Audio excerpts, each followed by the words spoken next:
ये लीजिए बहन जी, हम काली मंदिर से बहू के लिए ये काला धागा बनवा कर लाए हैं। हल्दी मेहंदी की रस्म के बाद आप इसे निशा को पहना देना। हमारे राजस्थान में ये मान्यता है कि कच्ची हल्दी की तेज महक दुल्हन को कमजोर बनाती है और उसके अंदर कोई अंधेरी शक्ति घुस सकती है। आप इस बात का पूरा ख्याल रखना। हल्दी की रस्म के बाद बहू रानी को घर से बाहर बिल्कुल मत जाने देना। चिंता मत कीजिए बहन जी, हम आज ही निशा को ये धागा बांध देंगे। किसी की बुरी नजर नहीं पड़ेगी उस पर, आपकी अमानत बनकर रहेगी।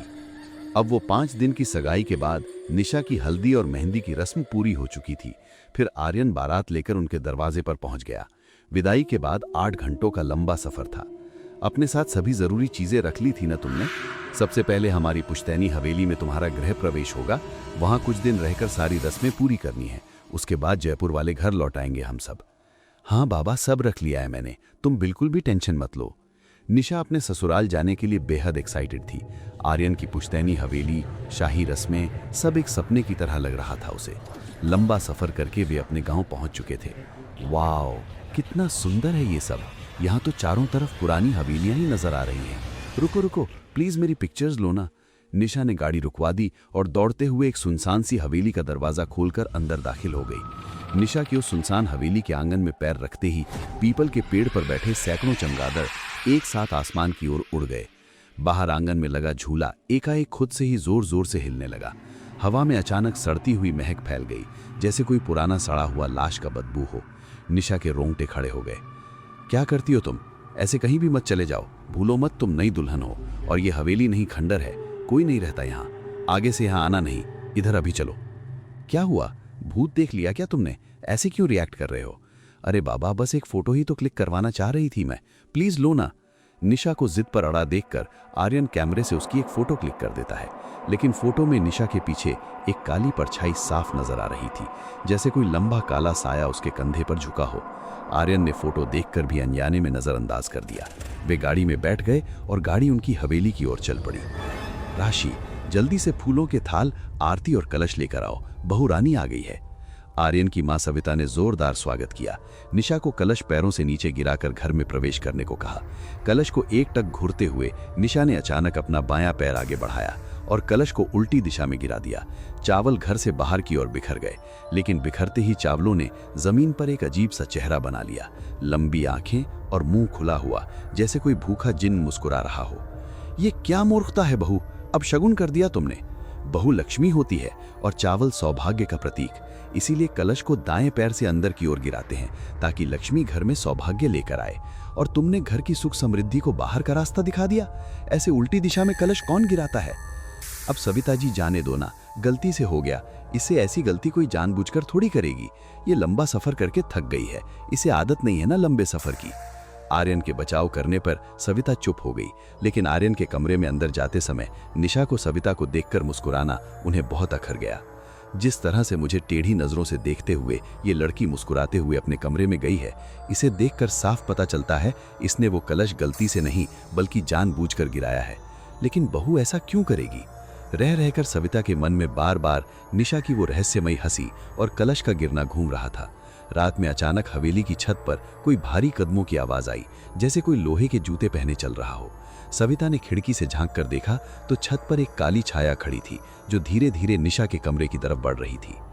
अगले दिन सुबह, आर्यन तुम जाओ, जाकर पंडित जी को लेकर आओ, कुछ रस्में करानी है और बहू को कहना जल्दी से तैयार हो जाए।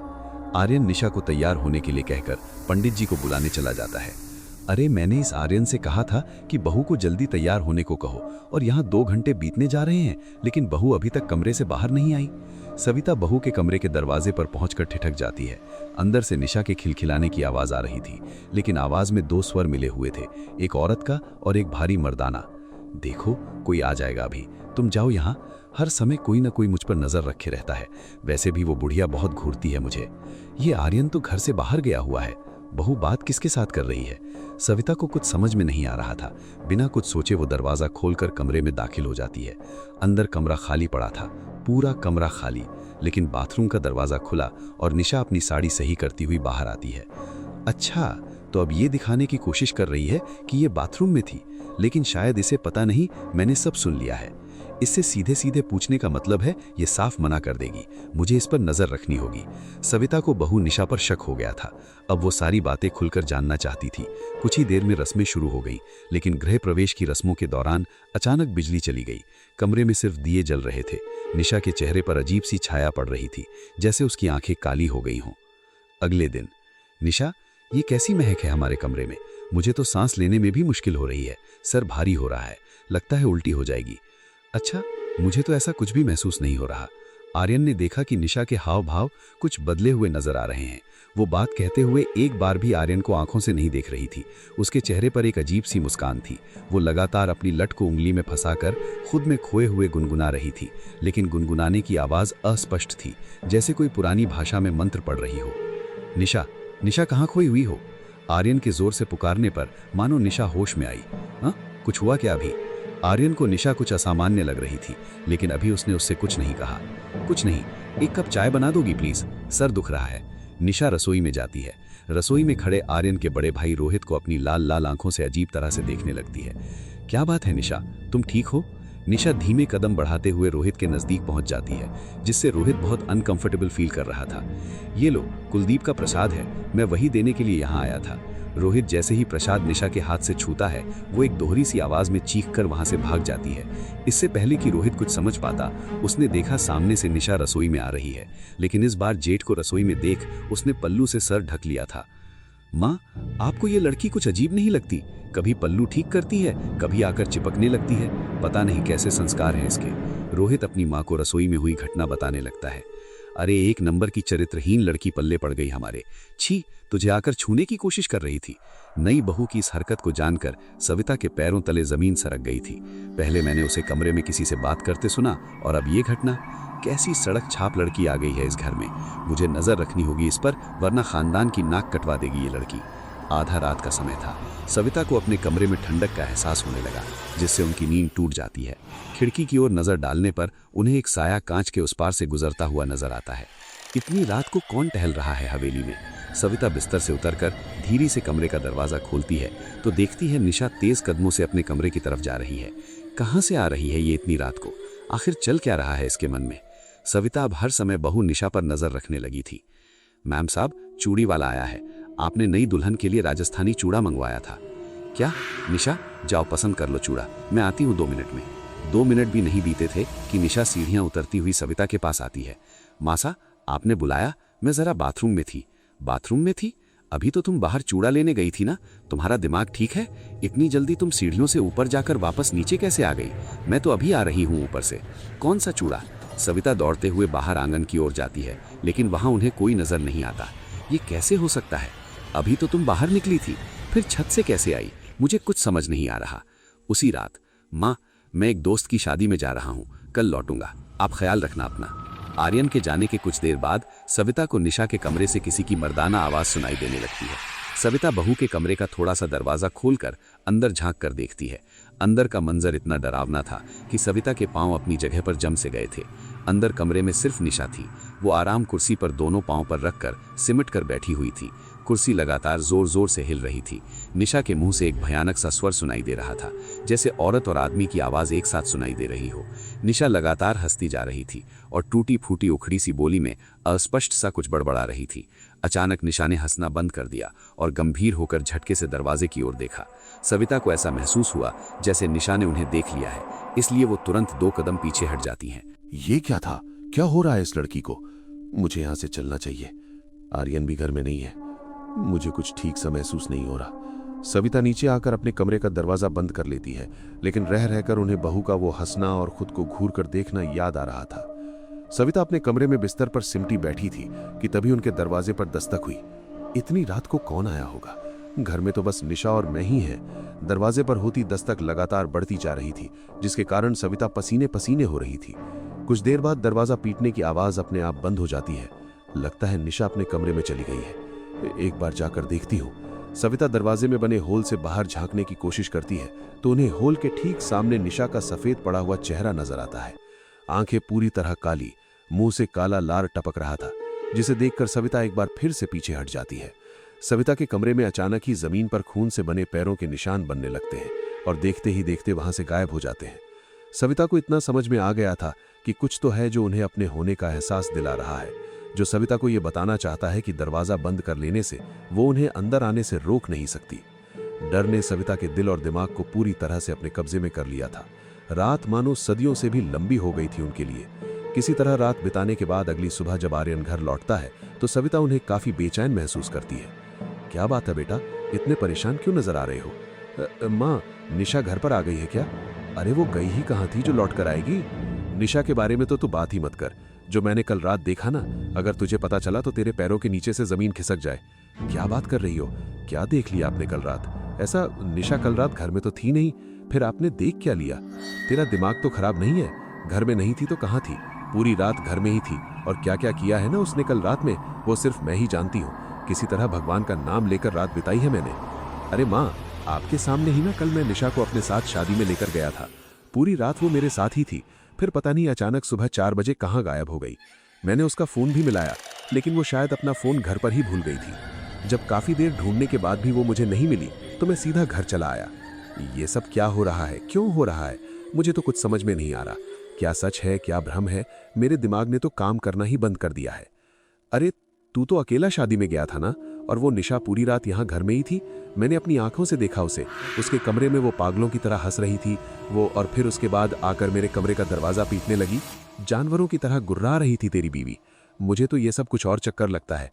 अगर तूने अपनी आंखों से देखा होता ना, तब तुझे समझ में आता कि मैं क्या कहना चाह रही हूँ। कैसी बेवकूफ़ी की बात है। अरे एक ही इंसान एक ही समय में 2 जगह कैसे हो सकता है? ये सारी कन्फ्यूजन निशा के कारण ही हो रहा है ना। कहाँ है वो? उसी से पूछते हैं कि वो कल रात को कहाँ थी। कहीं ऐसा तो नहीं है इस घर में कोई निशा का बहरूपिया घुसा है? कोई फिल्म चल रही है क्या यहाँ पर, जहाँ डबल रोल होंगे और वो हमारे घर में घुस आएगा?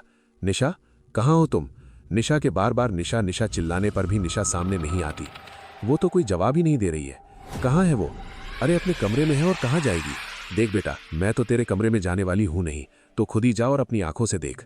माँ की बात सुनने के बाद आर्यन तेज कदमों से सीढ़ी चढ़ते हुए अपने कमरे की ओर जाता है तो देखता है कि कमरे में रखी आराम कुर्सी लगातार हिल रही है। निशा, निशा। कमरे में जाकर आर्यन के निशा निशा पुकारने पर लगातार हिल रही आराम कुर्सी अचानक से रुक जाती है। अरे कोई नहीं है ऊपर, कमरा खाली पड़ा है, और आप कह रही हैं कि वो कल रात भर से अपने कमरे में ही है? माँ, हमें निशा को ढूंढना होगा। वो आखिर ऐसे अचानक से कहाँ गायब हो गई? मुझे कुछ भी समझ में नहीं आ रहा। कहाँ ढूंढूं, कहाँ जाऊं? अरे क्या ज़रूरत है अब शैतानी लड़की को ढूंढने की? मुझे तो लगता है वो इंसान नहीं, कोई चुड़ैल है। जिस दिन से ये इस घर में आई है उस दिन से कुछ न कुछ हो ही रहा है। पहले भी मैंने इसे एक ही समय पर 2 जगह देखा है। मैं तो कहती हूँ अच्छा है खुद ही चली गई, पीछा तो छूटा इस मुसीबत से। माँ, तुम ये कैसी बातें कर रही हो? निशा मेरी पत्नी है और मैं उसे बहुत अच्छे से जानता हूँ। वो कोई चुड़ैल नहीं है। ज़रूर कुछ न कुछ हो रहा है उसके साथ। मैं जा रहा हूँ पुलिस में रिपोर्ट लिखवाने, कहीं उसके साथ कुछ अनहोनी ना हो जाए। अरे पुलिस में रिपोर्ट लिखवाने से कुछ नहीं होगा। मेरे साथ पहाड़ी वाले बाबा जी के पास चलो, अब वही कोई उपाय बताएंगे। मुझे तो ये कुछ और ही चक्कर लग रहा है। सविता और आर्यन पहाड़ी वाले बाबा जी के पास जाते हैं और उन्हें सारी समस्या सुनाते हैं। बाबा जी आंख बंद करके कुछ देर साधना में लीन हो जाते हैं। कुछ देर बाद, तुम्हारी बहू के पास समय बहुत कम है। कल अमावस की रात है। अमावस की रात काली शक्तियों की ताकत सबसे ज्यादा होती है और तेरी बहू शक्ति के प्रभाव में है ना। वो तो वैसे भी बहुत ताकतवर है, लेकिन बाबा जी मेरी पत्नी तो लापता है, उसका तो कहीं पता ही नहीं चल रहा है। मैं करूँ तो क्या करूँ? ठीक है, चलो मेरे साथ। आर्यन और सविता के साथ बाबा जी उनकी हवेली पर पहुंचते हैं। हवेली के अंदर आने के बाद कुछ देर तक वहां बैठकर मंत्र साधना करते हैं। तुम्हारी पत्नी यहाँ कहीं आसपास नहीं है, लेकिन कहाँ है ये जानने के लिए मुझे अपनी तंत्र शक्ति का प्रयोग करना होगा। क्या तुम्हारे घर के आसपास कोई ऐसा निर्जन घर है जहाँ कोई आता जाता ना हो? हाँ बाबा जी, याद आया। शादी के बाद जब मैं पहली बार निशा को लेकर हवेली आ रहा था तो रास्ते में चौसर वाली हवेली पड़ी थी। मेरे मना करने के बाद भी निशा ने हवेली के अंदर कदम रखा और एक फोटो खिंचवाई थी। मैं अभी आपको वो फोटो दिखाता हूँ। हड़बड़ी में आर्यन अपना मोबाइल निकालता है और बाबा जी को वो फोटो दिखाने लगता है। फोटो में बाबा जी को निशा के पीछे एक काली परछाई नजर आती है, जिसे देखकर आर्यन, सविता और बाबा जी चौंक जाते हैं। अब तो आप लोग समझ ही गए होंगे ना कि पिछले कुछ दिनों से जो आपके घर में चल रहा था उसका कारण क्या था। कहाँ है वो हवेली? मुझे वहां लेकर चलिए, शायद आपके सारे प्रश्नों के उत्तर वहीं मिलेंगे। आर्यन और सविता बाबा जी को उनके घर से कुछ कदमों की दूरी पर बने चौसर वाली हवेली में ले जाते हैं। पूरे गांव में ऐसी अफवाह थी कि हवेली में कुछ तो ऐसा है जिसके कारण वहां हर समय मनहूसियत पसरी रहती है। हवेली में रहने वाला परिवार बरसों पहले हवेली को वीरान छोड़कर यहां से पलायन कर गया था। बाबा जी, आर्यन और सविता हवेली में पहुंचते हैं तो देखते हैं कि निशा चौसर वाली हवेली में लगे झूले पर झूल रही है और लगातार हंसती ही जा रही है। उसके आसपास हवा में काले धुएं जैसे बादल घूम रहे थे। झूला खुद ब खुद तेज गति से हिल रहा था, जैसे कोई अदृश्य शक्ति उसे झुला रही हो। जैसा मैंने सोचा था, इसका मतलब मेरा अंदाजा बिल्कुल सही था। आप लोग पीछे हट जाइए, मुझे पता है कि मुझे क्या करना है। बाबा जी नमो नारायण भगवते वासुदेवाय कहते हुए हवेली का दरवाजा खोलकर धीरे धीरे निशा की ओर बढ़ने लगते हैं। साथ में लाए हुए सिंदूर से वो झूल रही निशा के चारों ओर एक घेरा बनाते हैं और फिर मंत्र पढ़ते हुए लगातार पानी की छींटें उसकी ओर मारने लगते हैं। बाबा जी के लगातार मंत्र पढ़ते जाने के कारण निशा जमीन में बैठकर जोर जोर से चिल्ला रही थी। उसकी आवाज दोहरी हो गई थी। एक पुरानी मर्दाना आवाज में वो चीख रही थी, मुझे छोड़ दो, ये मेरा घर है। ये दुल्हन मुझसे छीन ली गई थी सदियों पहले, अब ये मेरी है। ये क्या हो रहा है मेरी निशा को? बाबा जी, वो ठीक तो हो जाएगी ना? मुझे लग रहा है उसे बहुत तकलीफ हो रही है। बाबा जी इशारे से आर्यन को पीछे रहने के लिए कहते हैं और लगातार मंत्रों का जाप करते रहते हैं। कुछ देर के बाद निशा निढाल होकर जमीन में गिर गई थी, लेकिन गिरते ही उसके शरीर से काला धुआं निकलने लगा। कमरे की दीवारें हिलने लगी, पुराने चित्रों की आंखें हिलने लगी। बाबा जी इशारे से आर्यन को निशा को उठाने के लिए कहते हैं। आर्यन गोद में उठाकर निशा को हवेली से बाहर निकल आता है। निशा के हवेली से बाहर आते ही बाबा जी हवेली के दरवाजे पर मंत्र पढ़ते हुए एक नक्शे सूत्र बांध देते हैं और एक धागा निशा के गले में भी पहना देते हैं। आपकी पत्नी अब खतरे से बाहर है, लेकिन ध्यान रहे निशा तो क्या, गांव की कोई भी महिला इस हवेली के आसपास ना आने पाए। जानना नहीं चाहोगे कि आखिर तुम्हारी पत्नी के साथ क्या हुआ था? इस हवेली में एक शक्तिशाली जिन्न का साया है। आपका समय अच्छा था जो सही समय पर मैं आपको मिल गया, वरना बहुत बड़ा अनर्थ हो जाता। इतने दिनों से जो आप लोगों को भ्रमित करके भटका रहा था, वो एक जिन्न था जो आपकी बहू को अपने साथ ले जाना चाहता था। आप शायद जानते नहीं, जिन्न बहुत शक्तिशाली होते हैं। एक बार किसी के पीछे पड़ जाए तो फिर आसानी से उसका पीछा नहीं छोड़ते। सदियों पहले इसी हवेली में एक दुल्हन को ये जिन्न अपना बना लेना चाहता था, लेकिन परिवार ने उसे मार डाला था। तब से वो हर नई दुल्हन पर हमला करता है। उसकी आत्मा को चैन नहीं मिलता। आर्यन निशा को लेकर अपने घर लौट आया था और इधर चौसर वाली हवेली में लगा झूला एक बार फिर से हिलने लगा। हवा में फुसफुसाहट गूंजने लगी, जैसे कोई कह रहा हो, मैं वापस आऊंगा अगली दुल्हन के साथ। दोस्तों, ये भयानक सिलसिला अगर आपको पसंद आया हो तो तुरंत हमारे चैनल ड्रैक्सॉर को सब्सक्राइब कर लीजिए। लाइक बटन को जोर से दबाइए। कमेंट में जरूर बताइए कि आपको सबसे ज्यादा डरावना कौन सा सीन लगा। क्या आपको लगता है कि जिन अभी भी हवेली में है? बेल आइकन को ऑल पर सेट कर दीजिए ताकि हर नई भयानक वीडियो सबसे पहले आप तक पहुंचे। वीडियो को अपने दोस्तों और परिवार के साथ शेयर कर दीजिए। ज्यादा से ज्यादा शेयर कीजिए ताकि और लोग भी इस डरावनी घटना से रूबरू हो सके। अगर आप भी ऐसी कोई सच्ची भयानक घटना जानते हैं तो कमेंट में लिखकर बताइए। हम अगली वीडियो में उसे जरूर कवर करेंगे। ड्रैक्सॉर चैनल को सपोर्ट करने के लिए अभी सब्सक्राइब करें, लाइक करें, कमेंट करें, शेयर करें और बेल आइकन दबाना बिल्कुल न भूलें। मिलते हैं अगली और बहुत ज्यादा डरावनी घटना के साथ। तब तक सुरक्षित रहिए और ड्रैक्सॉर के साथ जुड़े रहिए। जय भैरवी।